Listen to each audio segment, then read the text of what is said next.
This just in, scientists discover that Canadian bacon is actually ordinary ham. The preceding audio was via a Skype call.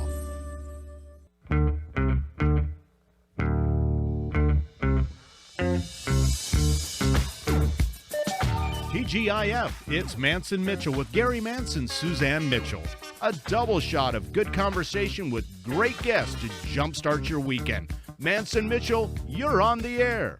Thank you, Eric Kramer, TGIF indeed. Hi, everybody. I'm Gary Mantz. I'm Suzanne Mitchell. Together, we are Mantz and Mitchell in your ears for the hour, if our luck holds up. And, of course, we stay on the good side of bad boy Benny Mathers at the board. Benny, how are you today, sir? I'm doing very, very, very well. A little wet up here in the Pacific Northwest. We are getting close to breaking a record of rainfall, which is kind of unusual. Oh, no, it's not. Seattle. Okay, there you go. Go figure. Fill those reservoirs. And there are places all over the country that have not had enough snow. They are not getting enough to fill their reservoirs.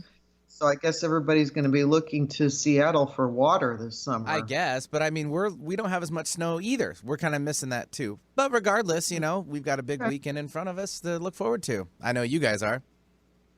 Oh, yeah. Well, it's the Super Bowl. Yeah! It's in Miami, across Alligator Alley. It's the big game. That's basically your backyard. Sorry. That's your backyard. I do not mean Super Bowl 54. I mean the big game. Are you guys going to go? Come on. No, I don't have $5,000 or $6,000 for a ticket with two teams playing about either which I don't care a damn. Look, Andy Reid deserves it. He's one of the real gentlemen of the NFL. He's been close once, coached the Philadelphia Eagles. They lost that Super Bowl. Here he has another chance. I hope it works out for him. I will say that. And Seattle Seahawks fans hardly will resent me for preferring Kansas City Chiefs over the San Francisco 49ers. And we say that with all due respect to Mr. Sherman, who seems to be flourishing there. Oh, yeah, he's doing all right. So life is good, and you're going to have weather. Yes, indeed. Feel good about that, Seattle. It's murky. It's raining all the time. You might get some snow mixed in. Yeah. There's so many places that are in drought conditions, and I will end this aside with this comment. Okay. The Oakland Raiders next season will be the Las Vegas Raiders. Yes. And I just have to slap my forehead because not only are they a vagabond team, but they're going to Las Vegas. They're building this $1 billion plus stadium, and people are moving in droves. They're going to Las Vegas, and they don't have any water. No water. Lake Mead is drying up. You can see rings around it as it sinks further and further down. And except within very narrow restrictions, it's against the law to water your lawn, and you have your scoff laws anyway.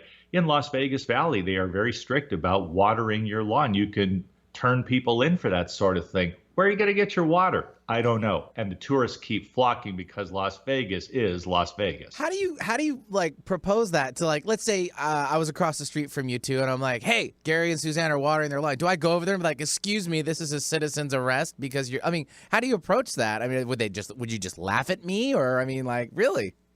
It's all of the above. Huh, okay. Yeah, and you could go to some authority down there who would, come by in a little county car. Right. Issue a citation, probably. I actually have heard stories, and this is going back some years, but I'm sure nothing has changed. It might be exacerbated by now. People will fight over a dime dropped on a sidewalk and it becomes World War III. I have been a party, though the non-warring party, in many scrapes in Las Vegas that erupt quite suddenly. It's spontaneous anger. There was a person a lady in a supermarket who wouldn't get out of the way when somebody was trying to buy a half gallon of milk, and he asked her politely to get out of the way. And she said to him, I'll get out of your way when I feel like getting out of your way. I was here first. You talk like someone who voted for Obama. Oh, boy. I mean, that's the kind of thing that you see down there and worse. So Las Vegas is a good place to visit. Sure. What happens in Las Vegas stays in Las Vegas. And other than that, they can have the Raiders, and I hope they find a source of water because they need it. Yay rain, yay Seattle and the Emerald City. So here we are. Instead of you kids stop watering your lawn, it's get off your lawn, or is it the other way around? I mean, either way you look at it, it seems pretty ridiculous. And people do get turned in. There Sure. are scofflaws, and they don't care. So they get a visit from the water authority, and maybe they get a ticket, and I don't know what happens after that. Do they pay it? Do they tear it up? Do they learn their lesson? Who knows? Like It's the Las meter Vegas, maid, like the baby. meter maid. Exactly.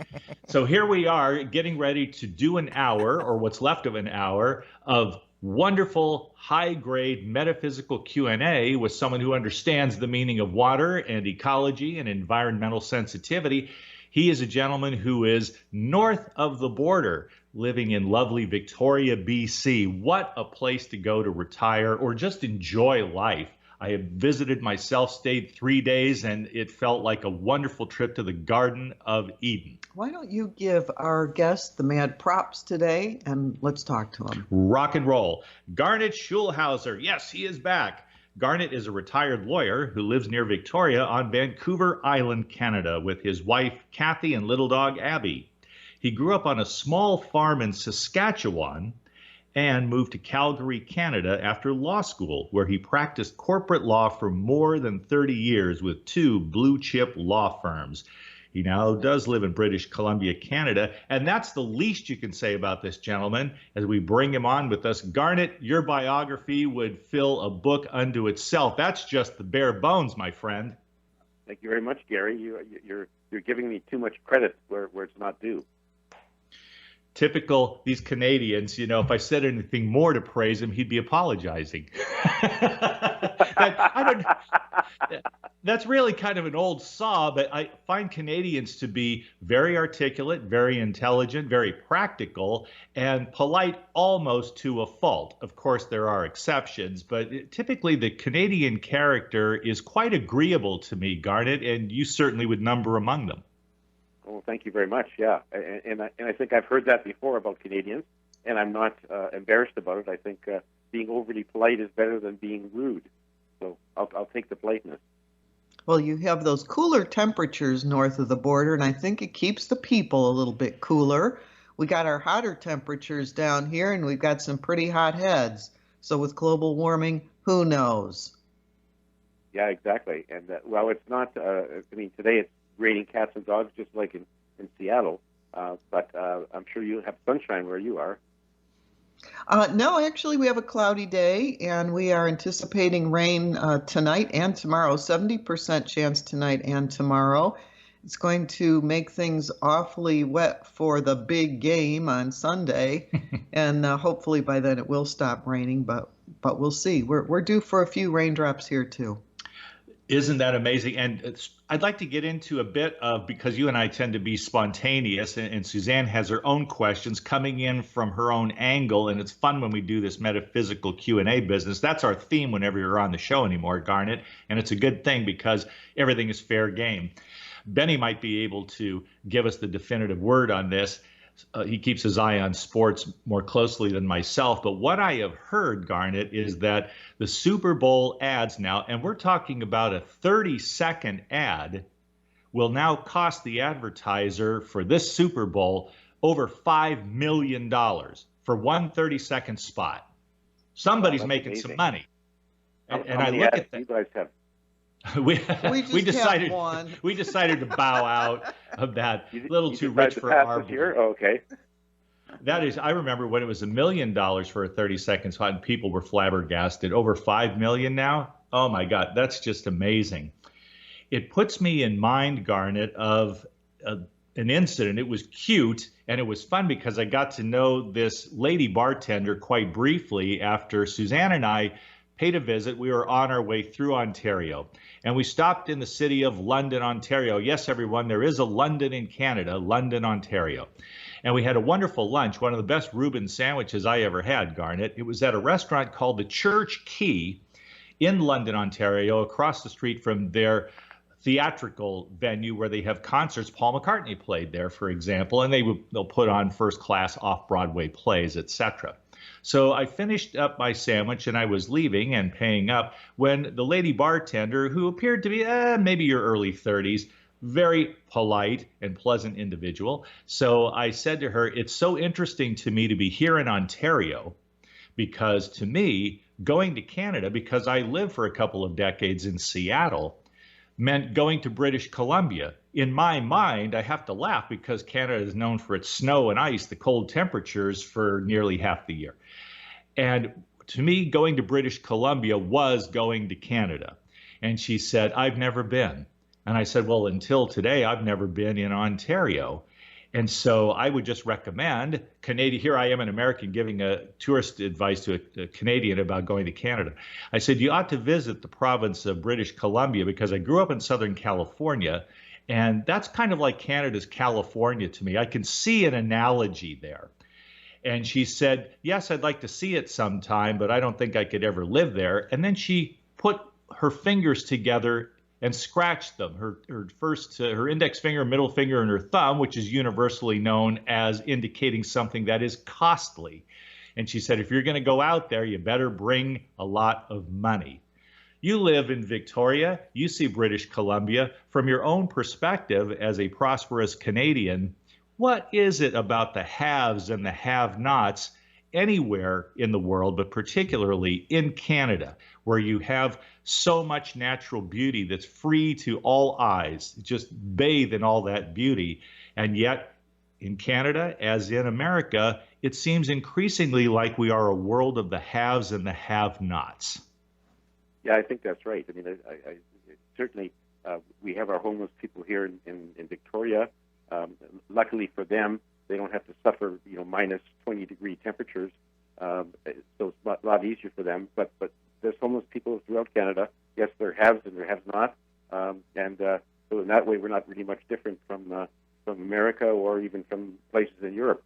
I just got back from a trip to Europe in September, and they have their homeless people just like everywhere else.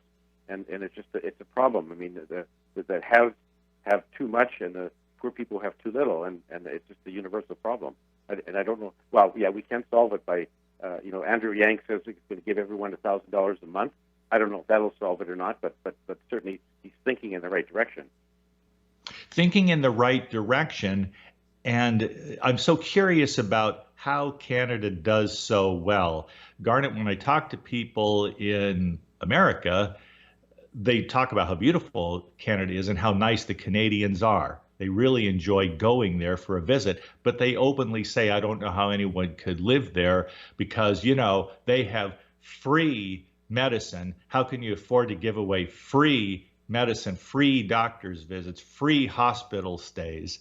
Not realizing that there's nothing free in this world. You have to factor the cost management in, and it's a matter of taxation. And they say, oh, and the taxes are, oh my God, you would just die with the taxes. I don't know how anybody can afford to live there. And when they say that sort of thing, Garnet, I point out to them, do you realize that Canada is a G7 country? They are a major economy, a major driver of economic prosperity, so that even though their structure in some ways is fundamentally different from our own, they are primarily an entrepreneurial society. They are a capitalist society. They're not a socialist country. They are a mixed economy, and so are we. And some of these people are a bit taken aback by that.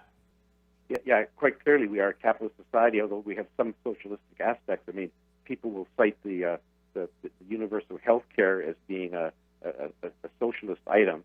And certainly in your politics down there, I mean, the people who propose universal health care, like some of the Democratic candidates are now, a lot of people will say, oh, you're a bunch of socialists, you're dangerous, we don't want to have anything to do with you. There's nothing wrong with universal health care. In fact, it's amazing. I mean, we take it for granted. It started in my home province, Saskatchewan, in like the early 60s.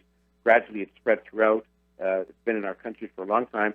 If you tried to take that away, there would be an open revolt because people here are used to that, and they don't want to change it. And they know, of course, that they pay for it in taxes, but that's just the price you have to pay. And no one's left behind. So it doesn't matter if you're a homeless person or you're a billionaire, you get the free health care. And everyone's equal in that respect. And it's the same all the way across all the provinces. So the Canada Health Act basically says that if you live in British Columbia and you go to Ontario for a visit and you get sick, you get covered there even though you're not in British Columbia. So it's reciprocal, works wonders. And boy, like I said, people would get fighting mad if you said we need to take it away. And I think that at some point America will come to the same position position. And certainly if you elect some of the Democratic nominees as president, you're going to move closer and closer. But there's still a lot of resistance, I think, because people in your country particularly think that socialism or anything that sort of gets close to that is a bad word, a dirty thing. But it's really not. You know, Garnet, I think that moniker of socialism is just is another fear factor trying to scare people away from becoming a communist country. And it's so crazy because all of your very successful, highly industrialized countries have universal health care. And so this is just America being backwards, once again, being backwards and not heading up the pack and saying, you know, if you vote for this, then you're voting for socialism. And you know what that means? That means communism. I mean, I think that it's all just still part of the divisiveness of how can you label things in a way that will really turn people off. One of the things that you said really caught my attention, and that was that back in the 60s, the healthcare started in Saskatchewan. Interesting to me that it didn't start where the capital is or, you know, move from east to west or west to east. Why would the healthcare have started right in the center of the country? Well, I think because it was one of the initial what we call socialist governments in Canada. It was provincial government, and the Premier, Tommy Douglas, he brought it in, and there was a lot of controversy and a lot of opposition to it. People said it won't work, it's going to cost too much. He brought it in anyway, and guess what? It worked fine, and then gradually all the other provinces adopted the same thing, and then it became a national thing because it worked so well, and it just made eminent sense, and it's we're not the only ones, as you mentioned, Suzanne. I mean, the UK and a lot of other industrial countries in the world have universal health care, and they're not communists, and there's nothing really bad about their societies. The universal health care is one of the great things about what they've done. And as I say, someday Americans will finally realize that having universal health care does not lead you to communism. I mean, they're totally different things. And I hope that happens sooner rather than later, because the cost of medical care is just so astronomically high that, we do need some solutions to our problems, and that is one. And there's this mythology, which is really getting broken up, Garnet, and the mythology of how we're the first, we're the leaders, we're, out in front. Well, we're way, way, way behind when it comes to, global warming. We're getting further and further behind in education. We're getting further behind in things like live births per thousand. I mean, there are ways in which the U.S. is really slipping, and yet, you'll have people rallying around the flag saying we're number one, when we're really not. And so I think, we need to open our eyes to how we can make things better and not be riding on the U.S. that went in to help World War II. That was a long time ago now, and there's been a lot that has happened since then to put us in the wrong track instead of the right track about making people's lives better. So, I'm for, revisiting some of these things, and healthcare and global warming are certainly pretty close to the top of the list. Well, Suzanne, you're right. And what your country needs is more people who think like you. And you do have an election coming up in November, and that's the time that people can vote where they stand and tell the country what they want to have happen. And so you have to look forward to that, and hopefully things will change. And, eventually they all will change. America has been really slow in terms of the health care and in terms of climate change as well. I mean, one of the first things that President Trump did when he took office was pull out of the Paris Accord. Well, Paris Accord is probably certainly not the perfect climate solution in the world, but it's a start. And I think that moving backwards does not help any. And I think that people really have to become aware in terms of climate change of what's happening. And, I've had, during some of my astral travels, I've had conversation with Gaia, the consciousness of Mother Earth. And, you wouldn't be surprised at what she would say. She basically says, look at you guys, you have to change your ways. You're changing, the climate is changing, it's going to get worse for you, and you're the main cause of the problem, and if you don't change your ways, it could end very badly. And you know, the number of natural disasters have been increasing in number and intensity. You know, look at the bushfires in Australia this year. That's just an example, and these things are going to continue. You know, the ice cap in the Arctic is slowly melting, and same with the Antarctic. And there's going to be a lot of problems unless we get our act together and address it. But the first thing we have to do is recognize that there is a problem, and then find a way to step through the problem and work through it and try to change things so that we can get back to a balanced ecosystem in our dear old Mother Earth. You know, and we're the main problem. You know, the other creatures who share our planet, they don't pollute, they don't cause any problems. It's the humans. And as Gaia has said, humans are like an invasive weed that's invading the garden and snuffing out all the other life. And we're doing that. We're damaging our planet, which is to our detriment. We're also abusing the other creatures who have to live with our abuses. And so we really have to get our act together, and that's a major thing. And the first step is to recognize that it is a problem. You know, Garnet, on an optimistic note, I will say that I think we're smart enough to fix it. I think there are people of great intelligence who can figure out the plans for solving all of our problems. And from my point of view, and it's only my point of view, it seems as though the counterbalance to that, to solving these problems, really has to do with the invested interests of greedy people. If they can sell more, you know, guns or bullets or coal or oil or whatever it is that is, you know, ultimately harming us, they are, you know, gathering their strength in opposition to things being better. And so I think that greed of, you know, I want more and I don't care who suffers is really quite at the heart of all of this. And I can remember years and years ago, I was reading an article about a plant that had burnt down, and it was somewhere in the Midwest. And the gentleman who owned the plant continued paying his employees while the plant was rebuilt. He felt an obligation to do that, or a desire to do that, so that when the plant was rebuilt, all those people would be able to step right back into their jobs. Did it cost him something? Yes, it cost him a lot of profit to keep paying his employees. Did he have the most loyal employees on the planet? Absolutely. And they all returned to work when the plant got rebuilt.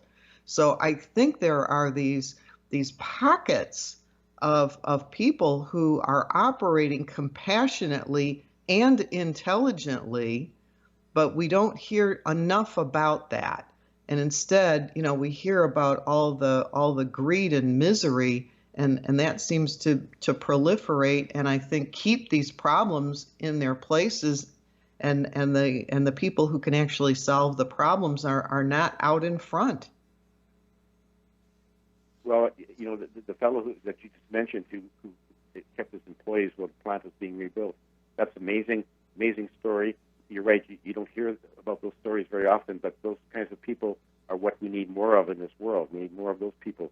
And your first point about greed as being one of our biggest problems is totally right on. I mean, if you took away, if someone could wave a magic wand and take away the emotion of greed from everyone on our planet, we'd have a much happier place. There would be no wars or conflicts, no crime. It would be an amazing place. And there are civilizations in our universe where that has been eradicated, where there is no greed or negative emotion, and it's a very happy place.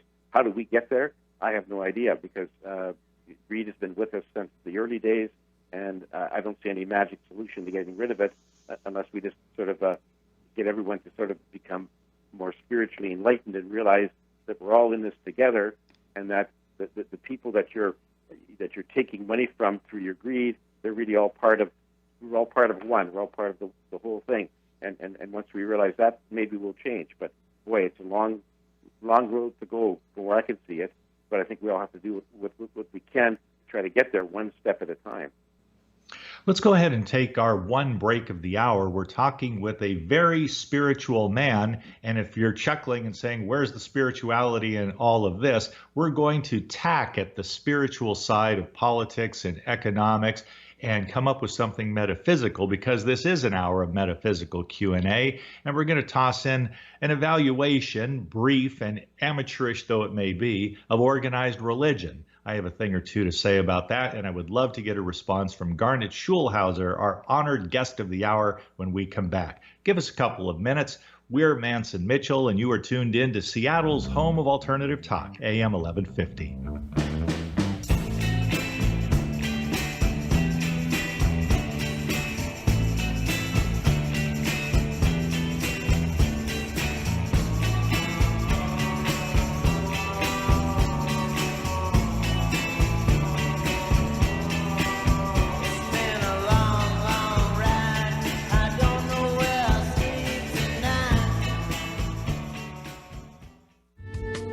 Preceding audio was via a Skype call.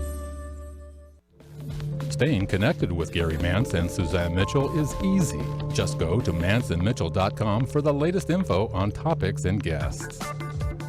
Friend Gary Mantz and Suzanne Mitchell on their Facebook pages and like the Mantz and Mitchell show page at facebook.com/MantzandMitchell. If you're on Twitter, share a follow with Gary and Suzanne at Mantz Mitchell. Join Gary and Suzanne Friday and Saturday mornings at 10 a.m. for an unusual show that covers everything from personal growth to the paranormal. Here's an amazing act. Here's a tremendous act. Here's a startling act. The amazing, the thrilling, the greatest, spectacular, incredible, exciting, wonderful, world fame, most unusual novelty act. The home of the A-team of Alternative Talk is mantzandmitchell.com. Heard right here on Alternative Talk 1150 AM or streaming live from your computer anywhere. Welcome back to the Dog Show. Up next, we have Satchmo. Satchmo is a member of the Shelter Pet Group. That's right, a group known especially for their couch-snuggling, ball-chasing, face-licking, tail-wagging, backyard-hanging, and, of course, companionship. And what breed would you say Satchmo is? I'd have to go with maybe a lavish terrier-hound, chihuahua-looking kind of mix. Tremendous dog. I'd also like to point out Satchmo's coloring, a white, gray, brown, black brindle, simply marvelous. You know, it's such a treat to watch a dog like this. Now, let's see him in action. Look how he makes eye contact with his person. That's actually known as the treat stare. How intuitive. And now he appears to be excitedly turning in circles. Ah, the happy dance, so common with this group. And finally, the loving face lick. It's great how he just gets in there and, well, licks. Fantastic. But really, the best way to know an amazing shelter pet like Satchmo is to meet one. Visit theshelterpetproject.org today. Adopt. Brought to you by Maddie's Fund, the Humane Society of the United States, and the Ad Council. On Friday, Mantz and Mitchell welcome Garnet Schulhauser from Victoria, BC, for another enlightening discussion about metaphysics. On Saturday, Michael John Fierro, numerologist, takes center stage using numbers as one tool for navigating this life. Bringing you mastery and mystery since 2007. We are Mantz and Mitchell, Friday and Saturday mornings at 10 on Alternative Talk, AM 1150. Alternative Talk 1150, the talk of the sound.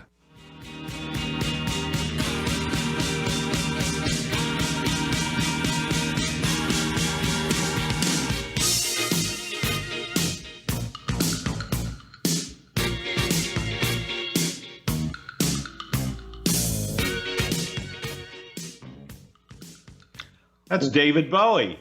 Welcome back to Mantz and Mitchell. That's David Bowie's Let's Dance. And we chose that particular music for our guest, Garnet Schulhauser, who has written several books with the words dance in them. And we want to let our listeners know how they can connect with you online, Garnet, where they can get your books, what your books are, and anything else that you would like to share. Sure. Well, I've written 4 books, and they all have dance in some form in them. The first one was Dancing on the Stamp. The second one was Dancing Forever with Spirit. The third one was Dance of Heavenly Bliss. And the fourth one, Dancing Eternal Rapture. And the best place to You can find my books on all the popular online stores. Best place to get information about them is my website, which is garnetschulhauser.com.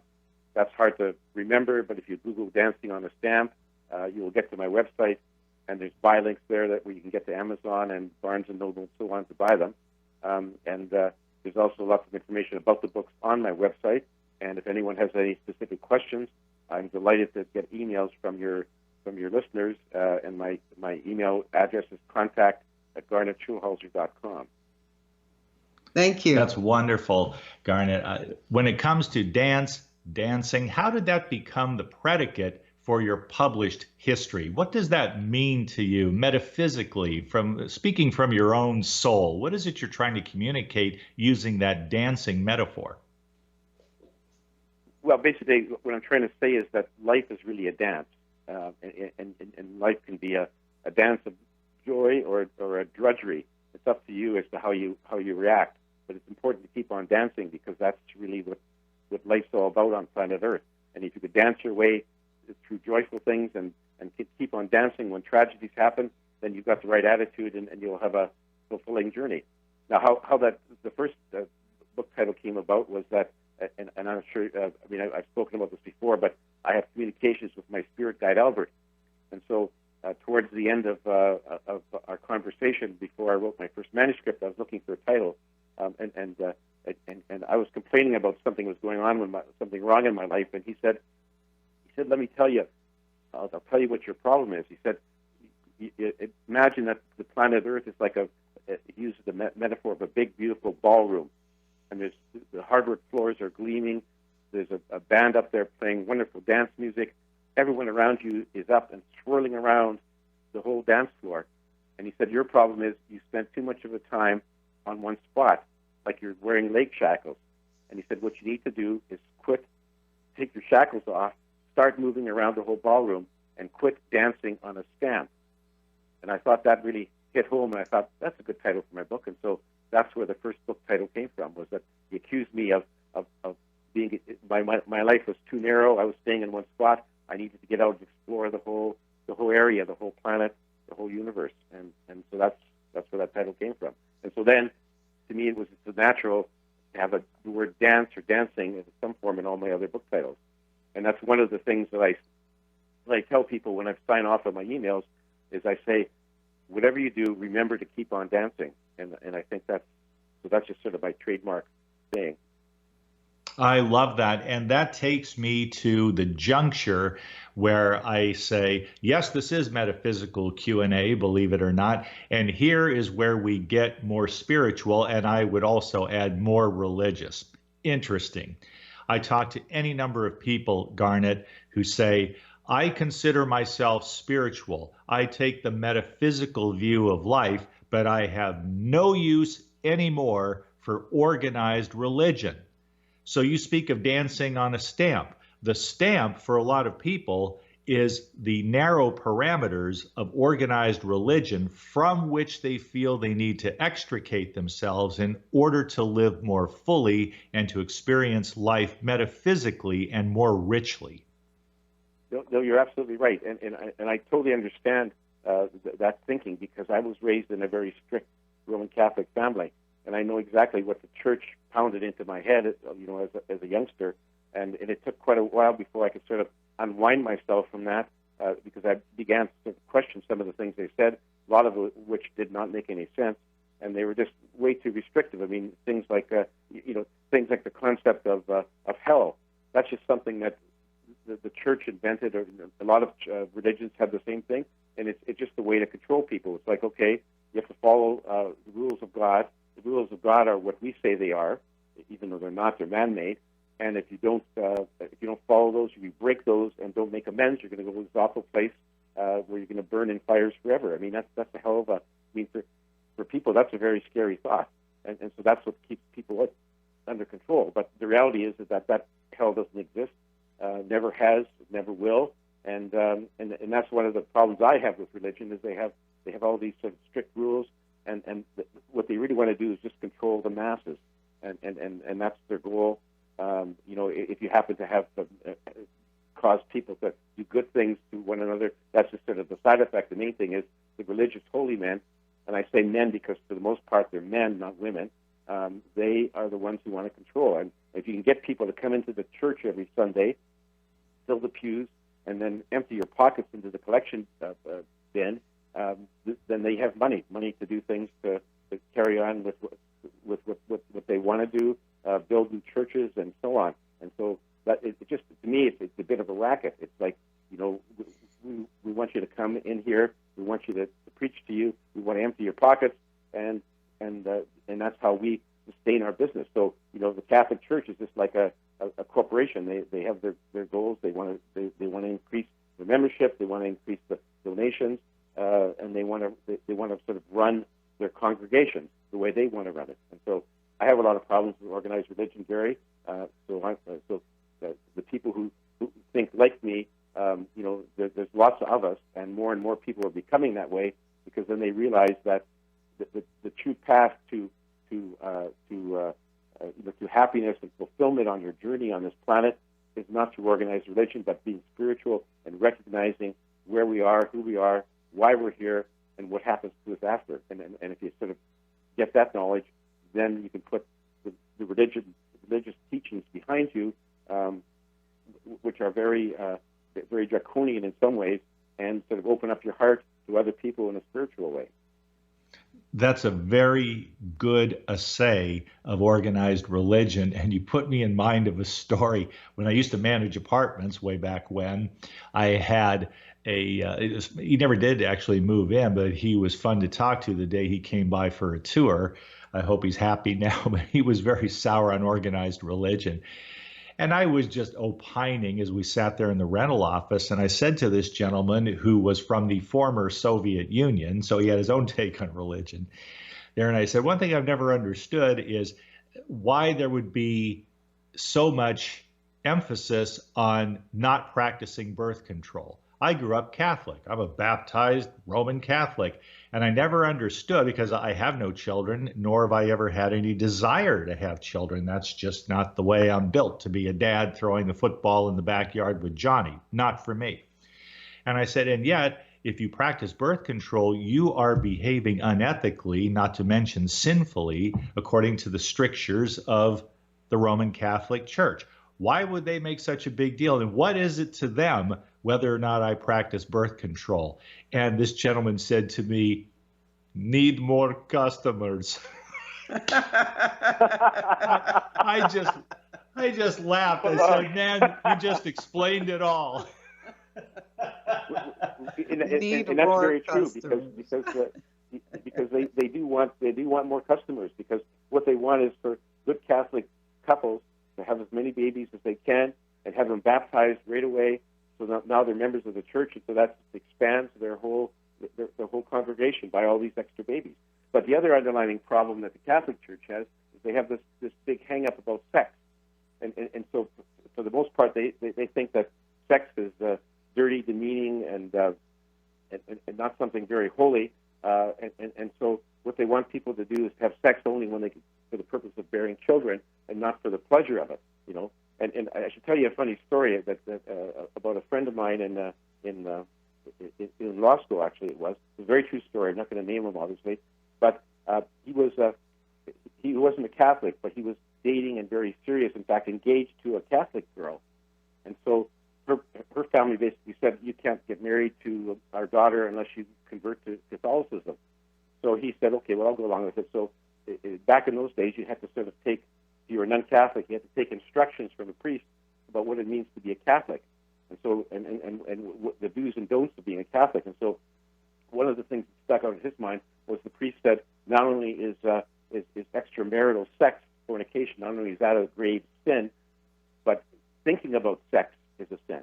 Now imagine that, thinking about sex. She didn't quite imagine that how that worked. Anyway, so he's ready to convert to Catholicism, and he goes to the church. With his beautiful young lady, his fiancée, she goes along for moral support. So they're sitting in the pew, and he goes into the confessional to confess his sins. So he does the thing with the priest, and then he comes out, and one of the things he confessed was that he had sexual thoughts about having sex with his fiancée. So he gets forgiven for those sins. He comes back out, sits in the pew beside his fiancée. She's wearing a very short skirt. He looks at his fiancée, and bango, he says, "I got to go back to confession." And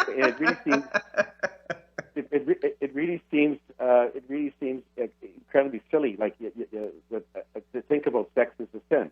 When you're thinking about it, you're not actually doing anything. And so that's just one of the examples of the church has really big hang-ups about sex. And I know as a youngster, as a teenager growing up, there was this thing called the youth club, which the priest had put on for all the teenagers, and we'd go there and have do various activities. And we got constantly lectured about the badness of sex. That sex you can't, for them, if you did anything more than hold hands, it was a sin. You should never do that. You have to wait until you're married, and that's always stuck with me. And the church still has hang-ups about that, And I wondered, I thought afterwards, when the priest was telling my friend that about you can't have thoughts about sex, I thought you should have asked them, now what if I'm married and I'm driving home from work and I'm thinking about going home and having sex with my wife? Is that a sin? That would have been a good question. I'm sure the priest would have no idea how to answer that. But the Catholic Church has had sexual hang-ups forever, and they still do. I mean, they can't seem to get out of the 15th century or wherever it is that their heads are. And the big problem, it lies with the people who run the church, the Pope and the cardinals and the bishops. They don't want to change anything, And there was a recent flap in the paper about how Pope Francis was thinking about maybe changing the rules of celibacy for priests. And lo and behold, Pope Benedict, who's no longer the Pope, but he's still alive, he comes out and disagrees with that. I mean, for him, it's like, no, you can't change that. We have to have celibate priests because sex is unholy, it's demeaning, and we can't have our priests engage in that. Silly attitude, because, I mean, as Albert has told me, sex is a very natural thing. I mean, if the source did not want us to have sex, we would be created with a sex drive and sex organs. I mean, so there's nothing wrong with sex, and for the church to try to downplay it and make it demeaning and try to restrict it is just silly. And someday they're going to have to change that. I mean, you talk about birth control, Gary. I read it a couple of years ago. I read that someone had done a survey of Roman Catholics in the U.S., and I think the number was something like 96% of them disregarded the Vatican's prohibition on artificial birth control. They just went ahead and did it anyway because they just thought that's a silly rule and I'm not going to follow it. And I think there's a lot of people who say they're practicing Catholics who kind of pick and choose what they want. Like I'll accept this one and I'll reject that one. But that's just a function of our society, and the church has to change. I mean, not that I care anymore because I don't really care what they do, but they have more and more people who are stopping going to church, especially young people, and if they don't change, they're pretty soon going to be disappear into irrelevance. Oh, I love that. I love that. I've never heard a better rant, and I've never managed one myself as good as that one, Garnet. I can go any number of directions. I feel like channeling my inner Dr. Phil when I hear a former pope saying, no, we have to keep celibacy. That's our tradition, and that's important to the priesthood that we be teaching and practicing celibacy in the priesthood. My inner Dr. Phil goes, how's that working for you?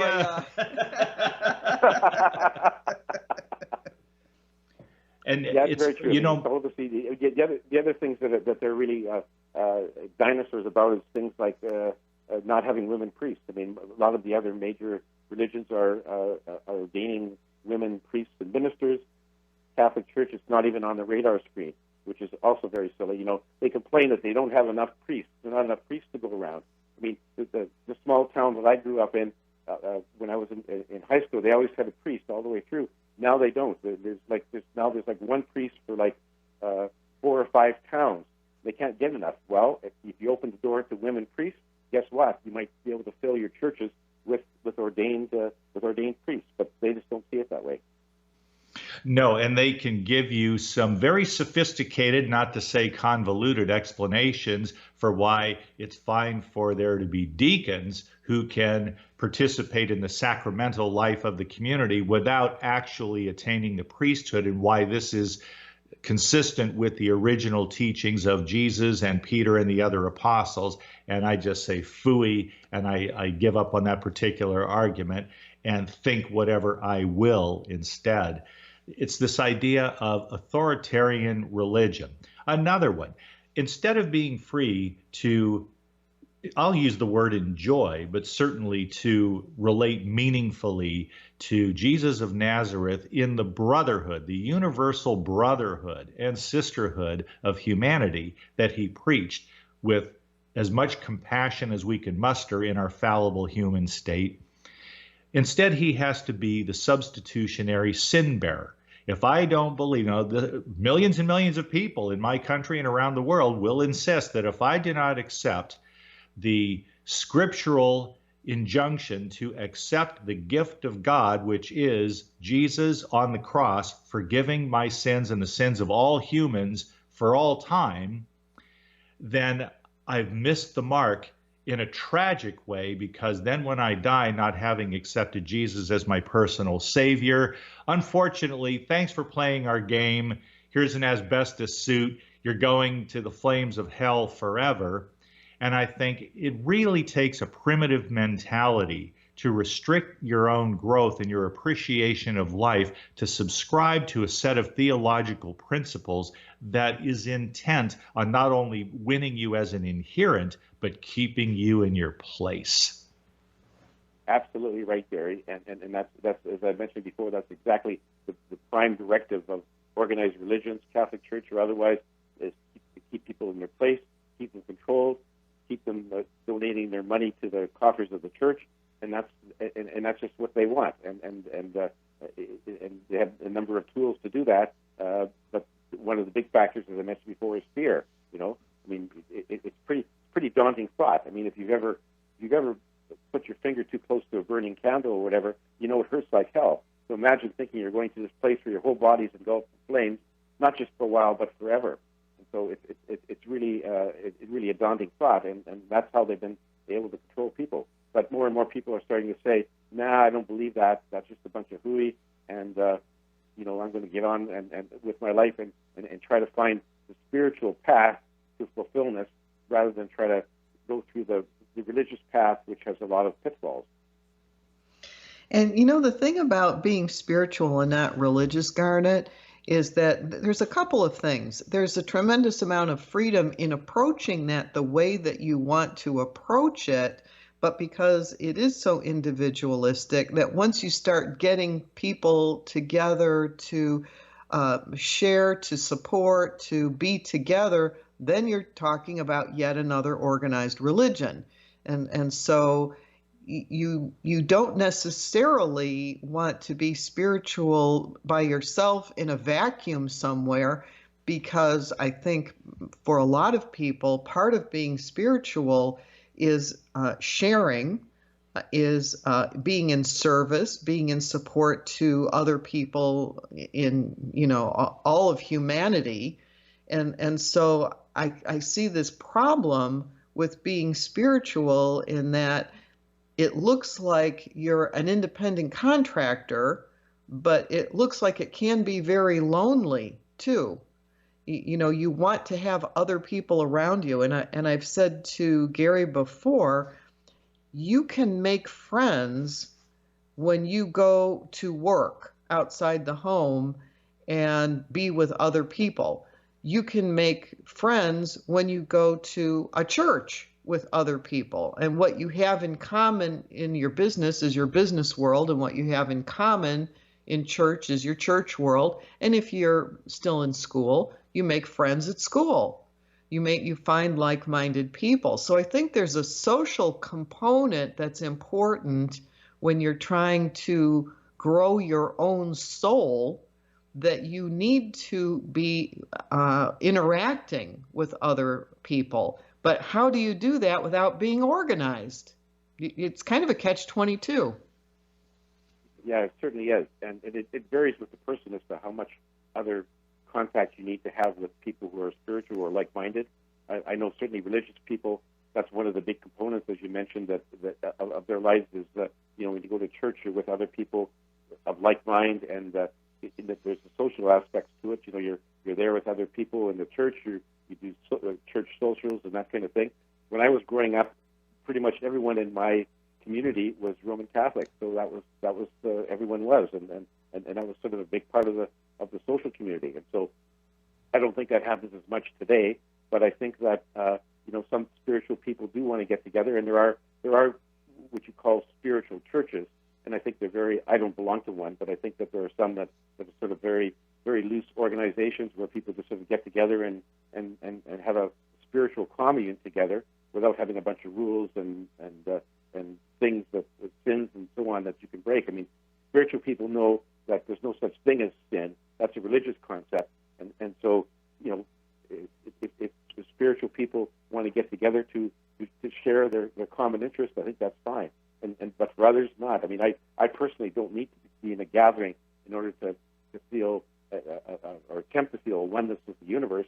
I mean, I could do that myself, but others are different. And I think that the big danger, though, of course, if you start organizing, is that you have somebody or some group at the head who's trying to organize it and basically form another religion. And I don't think that's a good thing, but I think people have to be on guard for that. I think that we do have to be on guard for that. As someone who votes Democratic, I see myself as a pragmatic progressive. I'm not on the far left. I'm sort of center left in my politics. Nevertheless, I am concerned about this tendency going back more than a decade now, closer to 2 decades, whereby the Republican Party in the United States of America has succeeded in convincing many millions of people that Jesus Christ is actually the big Republican in the sky, that their politics and the teachings of Jesus are consonant with each other. And I like to say, not hardly. Show me how that's true. And for them, it simply is self-evident that if you are someone who is not dependent on the government, despite your poverty, and if you are against abortion, if you are in favor of a strong military and a militant foreign policy that makes us in America look more and more like an empire as far as I'm concerned, you are actually a good practicing Christian. And I freely confess, brothers and sisters, I don't get that. Yeah, I don't get that either. And it's really interesting because some people are saying that Jesus is the Republican in the sky. I've heard a lot of people say Jesus was a socialist or a communist. So it depends on your perspective. But I think that Jesus obviously was neither. Jesus came here to try to give humanity a kick in the pants to get us sort of moving up the spiritual ladder, and that's what he tried to do. What happened after that was sort of beyond his control, and of course what happened was the Christian church and how that has developed. But what Jesus didn't preach about having all the rules that the Catholic Church has. I mean, they were just developed by men following him. Jesus had a very basic message that you should love everyone else and have compassion and forgiveness for them. That's a very great message that he was promoting, and I don't think that makes him a Republican, or I don't think it makes him a socialist or a communist. He's being a spiritual person who's trying to tell us how we can better our society by showing love, compassion, and forgiveness. And I think you can't detract from that, although people try to disguise other things in the name of Jesus and say, well, this is what Jesus wanted to do, or this is what he was promoting. I think they missed the core message, and that's the big problem with a lot of religions, or even some political people who are trying to equate their particular politics to the teachings of Jesus, which I just think is wrong. I think it's wrong as well. If Jesus were alive today, first of all, he wouldn't be understood at all. Albert Schweitzer said that much. He was asked in one of the last interviews he gave back in 1960 or so there, and they asked him, what would it be like in the world if Jesus Christ were alive today? And he said, oh, Jesus wouldn't be understood at all. And I certainly don't think that Jesus would be happy to be co-opted by this or that political party. He's the one who said, or is reported to have said, is quoted as saying, render unto Caesar the things that are Caesar's, render unto God the things that are God's. And I think that's a pretty good way of creating that dividing line, because Jesus, if anything, wanted to stay out of the politics. We are so delighted to have you with us anytime, Garnet Schulhauser. Thank you so much for joining us. Let's do this again. Thank you for having me, and I'd be delighted to be on your show again. You are two of my favorite radio show hosts.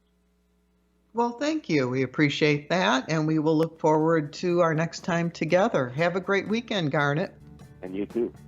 All right. Coming up next. Coming up next is the Christine Upchurch Show, followed by the Susan Harmon Experience, followed by American Road Trip Talk with host Gary Mantz. And today my guest will be Dina Marie. There's a popular name around Seattle and environs. Looking forward to talking to her. I hope this is the start of a great weekend for you, everyone. Have a good one.